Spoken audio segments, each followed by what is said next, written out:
So we're back. Yeah, we're back. And today we're going to talk about a mini adventure, aren't we? Yeah. Yes. Yeah, this is going to be a cool one. So, Title is Dead Man's Bounty. I don't know if they can see this. maybe over there. I'll hold it close enough. We had a little sketch. We'll scan it in and send you the sketch. Don't worry. We'll take a picture and we'll pan it over the picture Yeah. while we're. There we go. Yeah. Okay. Dead Man's Bounty. Dead Man's Bounty. I had this idea of I wanted kind of not necessarily a pirate theme, but a pirate kind of feel. That's what I was going for. So I came up with this like Dead Man's Bounty, and this one of these skeletal cage things with a guy hanging in there, you know, some dead guy. Yeah. And then with some kind of cursed treasure in and around somewhere, and that's kind of where I was going. And Ben, you said you've been thinking about this a little bit. What'd you come up with? Yeah, so one of the interesting things with us like kind of working on this together is that Brian showed me that awesome sketch that we just put up there and the name and was like, all right, make an adventure. He's like, I want there to be like cursed treasure. Yes. I'm like, okay, I want to do this and I want it to be cool and I want it to be not Pirates of the Caribbean. Yes. Because that is a cursed treasure and zombie pirates also. Mm-hmm. But you had a cool idea when we were talking the other day, which was that... now, should we give that away, or... See? This is dangerous, Ben, because especially when we're talking about the adventures. Mm-hmm. Yeah, because we can't give this. What are we going to do now? No, I think it's okay to give it away. I think it's okay to give the story away as long as we're going to write it all out anyway. Yeah, right? okay. So if you have a cool idea, then I'd be like, here's the cool idea, and even here's the twist, and here's a couple ideas we were thinking about for the twist. Sure, I think it's okay because... Okay, let them have it. If they're into it, they're still going to want to... Yeah, it's still going to want to download our stuff. So, also, like, we want them to watch the show. Yeah, we want you guys to watch the show, too. So, yeah. What was I talking about, anyway? What was wrong with me? So, we were talking the other day, and Brian had a cool idea about, like, okay, what if they're not skeletal pirates, but they're more zombie pirates? And then when you cut them open, like, coins come out of them.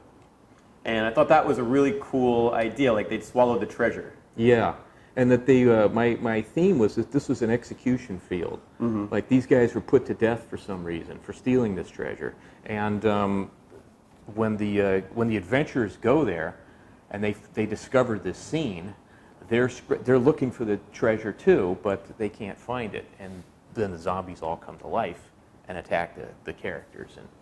And then when they start chopping these zombies apart, they realize that these pirates had swallowed the treasure instead of giving it up, and that's one of the reasons they were executed. Yeah. So because the people who owned the treasure couldn't find it, and they didn't know where the pirates had hid it.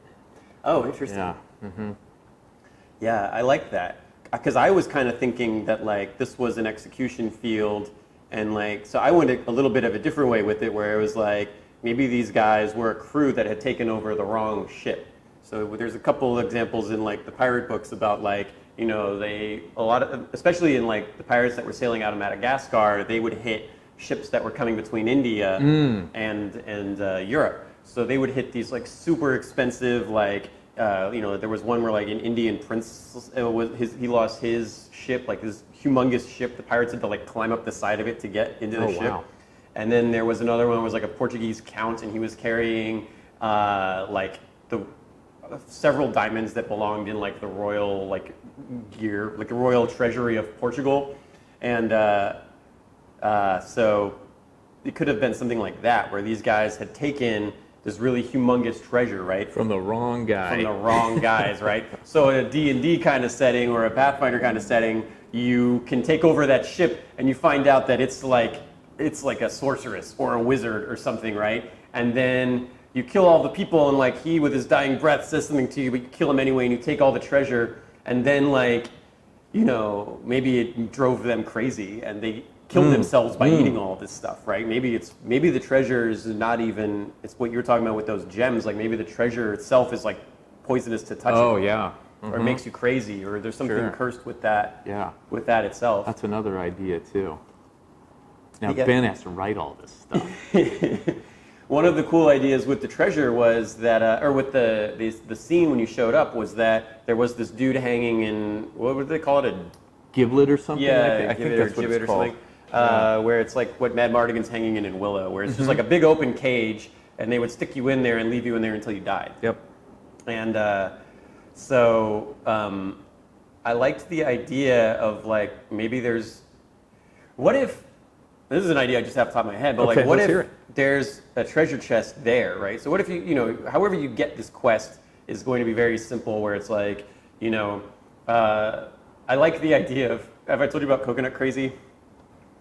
I had this NPC that I really like. I think I dated her once. This NPC that I really like, and he's like a ship navigator, and his name is Roger Coconut Crazy Edwards. And he's just like, he was a magic user at some point, but like his brain he got marooned out on an island, and his brain got fried, and he just ate a bunch of coconuts, and now he's just crazy for coconuts. And like he's just this kind of goofball, like comic relief type of character, and he could be talking about like, oh, everybody, they put me ashore, but like they kept the treasure, and maybe they're part of it, maybe that's his crew, maybe he's heard stories, I've heard stories of these guys, and however you get it, you get this quest, and you end up in this field looking for the pirate treasure. And I like the idea of what if like the dude's hanging, in the gibbet, and there is a treasure chest there. Right, and the zombies are all or the skeletons are all kind of like killed in a various manner. Some of them are hanging from the trees around, like it's this real grim area. And as you approach the treasure chest, maybe they start to wake up or whatever. But what about an idea where like the treasure is inside all of the zombies instead of in this treasure chest? And when you open the treasure chest, what if it somehow teleports you into the gibbet? It warps you into the thing with the guy, and maybe he comes to life, or maybe some like bugs or something come out of him, or like maybe you're like trapped in there. That's interesting. Maybe the zombies are just trying to like claw you while you're trapped in this little thing, right? Maybe it doesn't seem so bad, and then when you get locked in there, like all of a sudden you're that dude in those zombie movies who's on top of the car, and they're all trying to like claw your legs. And maybe that's how the rest of the zombies got there. Yeah. Maybe each person was, interesting idea. Could be a cool little twist. Could be a fun trap. Yeah, to put in the middle of this. Fun magical trap. Yeah, interesting. The other thing we can think about to make it a little bit different from. I wanted to have something more than just fight zombies, get treasure. Yeah. Something else going on, and that's what I couldn't put my finger on. But the idea of this Dead Man's Bounty thing was too tempting for me not to sketch it up. What if it's what if the dungeon or the map is a ship, right? What if there's like a pirate ship somewhere that it's not supposed to be? It's in a mountain somewhere, or it's in like a cave, like it's not in the water. It's wrecked, and like, instead of you're looking for this treasure and you're going through, maybe it's an old fort, maybe it's an old like British fort that's abandoned, and they've hung these guys out there centuries ago. And like you're going through the old like governor's mansion from Port Royal or something. That's a possibility. It could be an old pirate ship that you're working with. Like I like the idea of like the pirate ship's like cracked in half, and you're going through the pirate ship room by room, but they're all turned on their side. Yeah, that's that really could be cool kind of idea. cool. Or what if it's an old prison? Yeah, an old prison. Yeah, that could be. And they executed the guys out back. Yeah, the way to get it's there an is to fight through the abandoned prison, which would be a cool little dungeon. Put some critters in there. Yeah, because you could have the outer levels of the prison be just like wildlife has moved in, right? So there's just native wildlife and like regular monsters out there, and then when you get further in, then you're starting to realize. And maybe as you're moving through the dungeon, you start to see more and more evidence of like how messed up whatever was going on in there was. Yeah, interesting.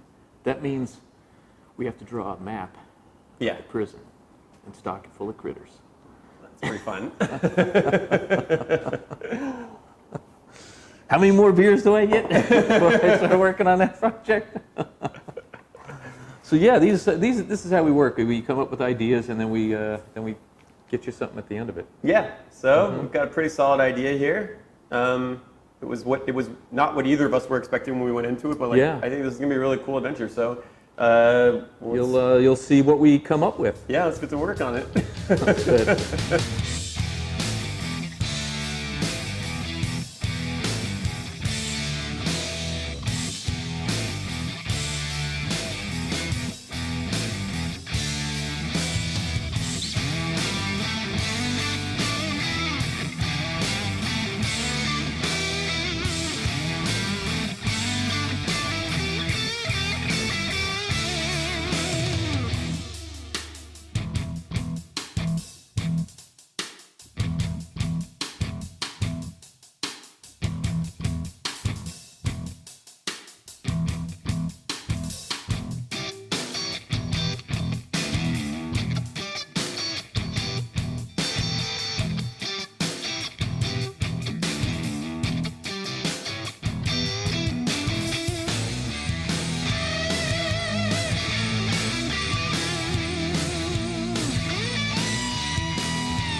Hello, everybody.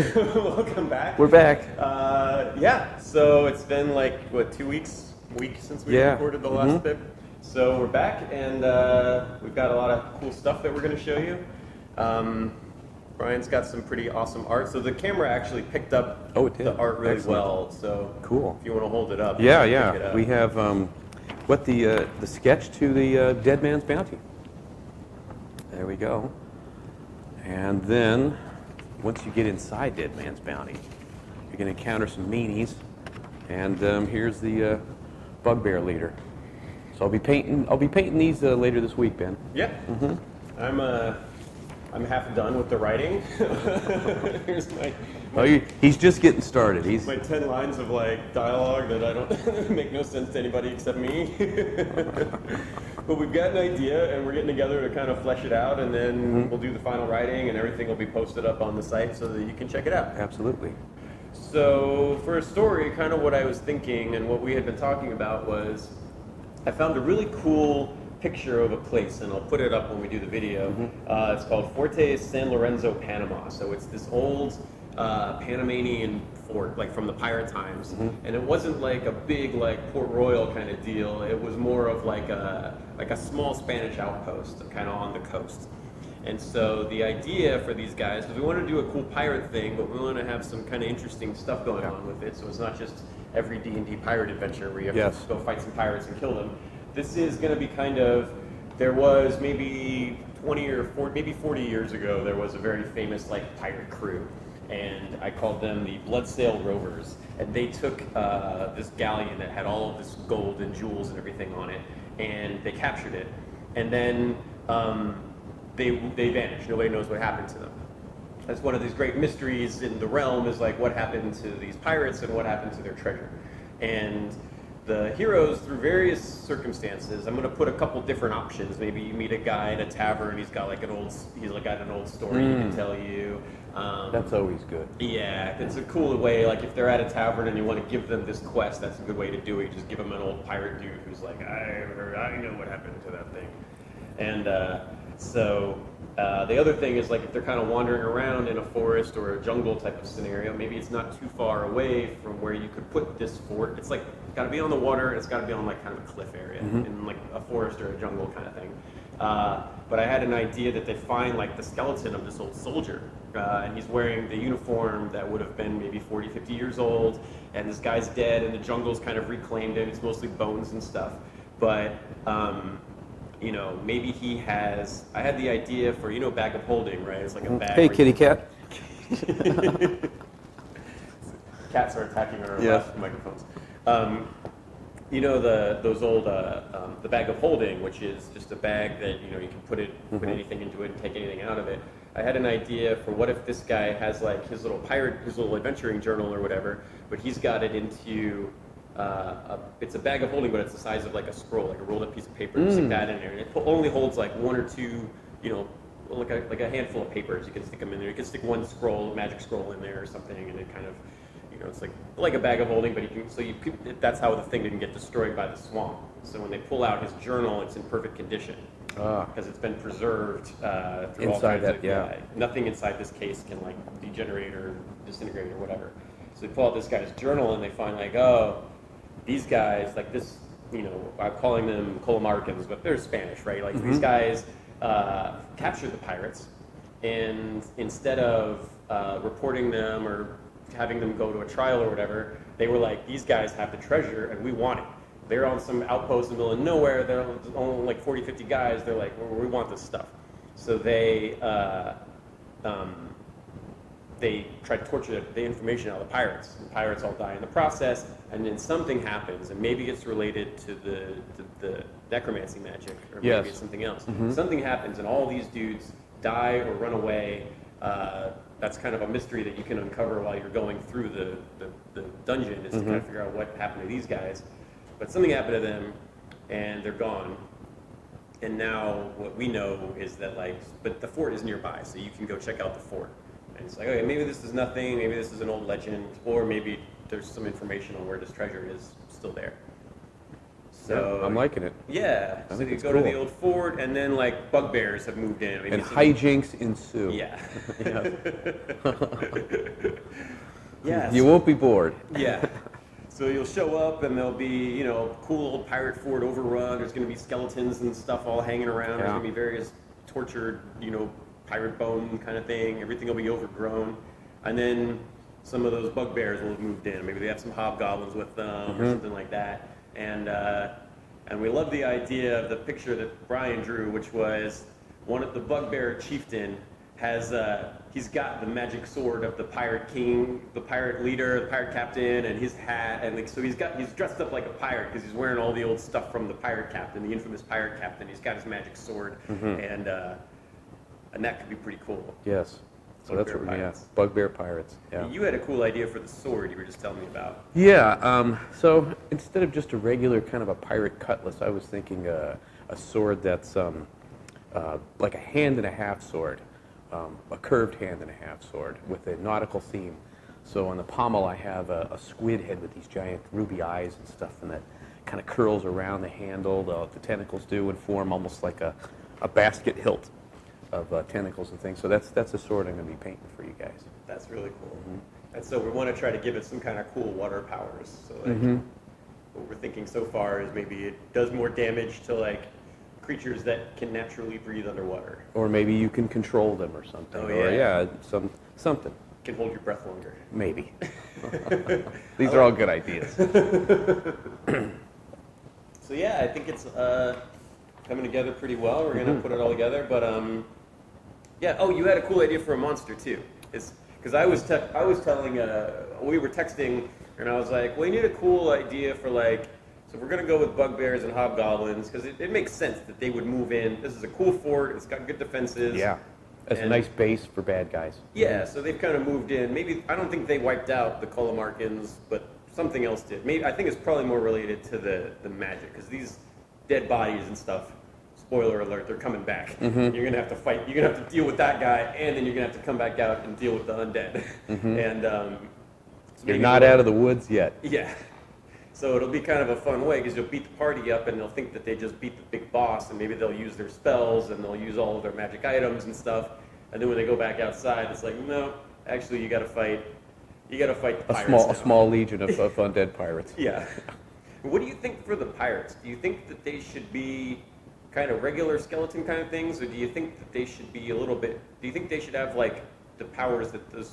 Because we could do a bunch of skeletons, regular skeletons, or we could do a smaller number, but they have like the abilities that they had when they were alive. Huh, that's an interesting thing. I haven't really thought about that. I was thinking something along the lines of maybe there's a skeleton king type thing. Maybe he's the head pirate. Yeah. He has some kind of magic that makes him more powerful. Yeah. And that the crew combined has some kind of fighting power or something like that that's more than just skeletons or zombies. Yeah. Something a little bit extra. Yeah. But I haven't come up with exactly what that would be.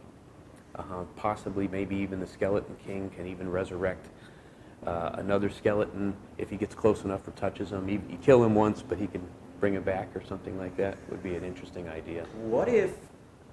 So I'm just having this idea right now. So Okay. the main picture. See how fun this is? The main picture is him in that gibbet, right? Him in the cage. That may not be the Skeleton King. What if- What if that is? What if this is the Skeleton King? And what if this thing is magic? What if he comes back? What if the power of the sword or whatever item that you bring out of there wakes him up, and he's inside this thing, and he, every round on his turn, he's raising 1d6 other yeah. skeletons. And you got to kill this guy, but I this like that. thing is magic that he's in. He's got like a force field or something. You have to figure out how to disable this thing. Or you have to deal with a missile weapon or something. Yeah. Right? Yeah, and they're all going to protect him, and as long as he's alive, so you're going to have to basically bum rush through all of these regular skeletons to get to him. So he's like a skeleton generation battery. Yeah. Okay, I Yeah, like that. he wakes Yeah, the guys that's up, good. and then they want to protect him. Ooh, I like that. So even it doesn't matter how many of these skeletons you kill, he's just going to bring him right back until. That's a good idea. Yeah, I like that. something in the sword or the sash or the hat or something. Yeah, something. Probably something with that magic sword, maybe. Wakes him up, and he wakes up everybody else, and keeps waking him up until you put an end to him. Yeah. Yeah, I like that. And even if you put an end to him, you still have to deal with the rest of the skeletons. They don't just fall over. You have to whack them out. Yeah, I always hate that. When you're Yeah. like, oh, we just got to kill the boss. And I know. Yeah, that's all cool. Yeah, nope. It's like, what kind of military strategy is that? Where it's like, well, we want a leader, but let's set him up so that if he dies, everybody else dies. Didn't we just describe Game of Thrones? We described a lot of things. We described Phantom Menace is like that. There's a million things like that. Kill one guy and then they all die. It's like, this is bad strategy. You need to like. There's a lot of examples in history where a commander has died and his army has still won the battle. Yeah, I think we should stick with that plan. Mm-hmm. Yeah. Okay, this is good. This is good stuff. I can't wait to get started. This works. And then you came up with a cool idea for a monster. So I was talking to you about like, all right, I like the idea that the bugbears moved in and they took over the thing. We need them to like, we don't want to just have bugbears and hobgoblins. We should have like some kind of pet. I was like, what would work good as a guard dog for a bugbear pirate? And then you were like, how about an armored guard dog? How about a guard dog wearing armor? And I looked it up, and I was like, that's got to have been done before, right? I must have seen an armored dog somewhere. Yeah, I actually came across some historical reference for armored dogs, and it was the Roman military. Really? Yes. The Roman military, had armored dogs. Because I was going to say, when I searched it, all I came up with was modern day, like, canine units in Iraq that were like, they strap Kevlar on the canines, on the German Shepherds and stuff, but I didn't see any fantasy stuff for it. Yeah, I saw a lot of fantasy stuff that people have been doing, armoring their dogs. Renaissance Fair type guys who do that. I found a bunch of those online, but there was a suit of dog armor that was for sale that I almost bought about 15 years ago from Japan. Really? Yeah, the only Japanese dog armor that I'm aware of. Is it like a samurai armor? Is it like layered? No, it's different. It's a different kind of armored thing, but it was Japanese. And then there is some reference to some armored dogs that the Spanish used when they came to the Americas. Really? Yeah. Mm-hmm. Some reference for that.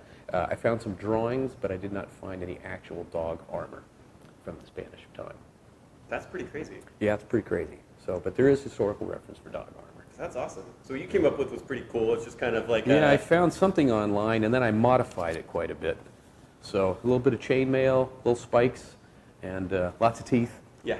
Yeah. One part Mad Max, one part bugbear. It's the bugbear design. Yes, absolutely. Yeah, it's gonna look good. You guys are gonna have a good time with it.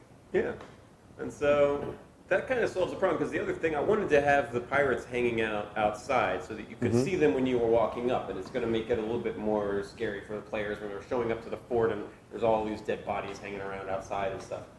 But then it was like, well, maybe they can just set traps, because if they think they're going to come back, and it's not that weird in a D&D setting to think that like these guys we're going to have to fight these guys later, so they could set all these traps to blow them all up or whatever. But I love this, because it doesn't matter if you blow them up or not, because this guy is just going to. It doesn't matter if you pull them all into pieces and scatter the bones all over the place. This guy's gonna wake up and they're gonna. Mm-hmm. Yeah, he's gonna bring it back to life. Yep. Yeah. And you can't mess around too long, because there is an army of bugbears inside the fort. So Sure. like, you can't mess around too long in that courtyard, or those guys are gonna wake up and they're gonna hear you coming. Yeah, absolutely. And if the armored dog is wandering around, he's like an alarm bell type of get it done character. Yeah. Yeah. All right. Mm-hmm. So we're gonna get to work on that, and you should be able to download it really soon. Okay, so we are done with Dead Man's Bounty. Dead Man's Bounty. Yeah. Now, do we want to keep the layout that you had for it, or do we want to do like a nice graphic layout and artwork and stuff for the rooms and everything? How do we want? So I made It works though. It works. Yeah. I made a map of. So Brian did really amazing finished art for it, and I made here's your $20 bill. Yeah, I made an MS Paint map of the dungeon. I think we can do something in between. I think I can make it just a nicer version of the one that I did. But I can always do like a old map looking kind of cool thing. That would be cool, Ben. That would be. Would you guys like that? It would be. I don't want to ask you to do that because Yeah, I you know do. you've It's already good. put so much work into this already. But like, the MS Paint is not going to cut it. And you did what, 31 pages? 31 pages Isn't so that far. crazy? That doesn't include. I haven't finished the stat blocks yet because I'm still learning 5th edition D&D. So I have to put the stats for the creatures in there. So it'll probably be longer than 31 pages. There are kitty cats jumping on the back of my... Get out of here. Oh boy, this is good. In fact, if we film the cats, we'll make more money. We will make more money. Yeah, we should just have the cat sitting at the table and just show your art, and we'll call it. We should just voice the cats like cartoon Yes. characters. Let's show the art, and then we'll put some high-res scans up there for you guys. Yeah. So the first one is did a night scene.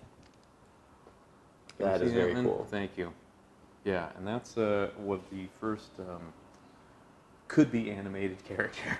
He's the king. I made him the skeleton king. Oh, awesome. And then here is the bugbear, kind of the captain, or what do you want to call him? Mm-hmm.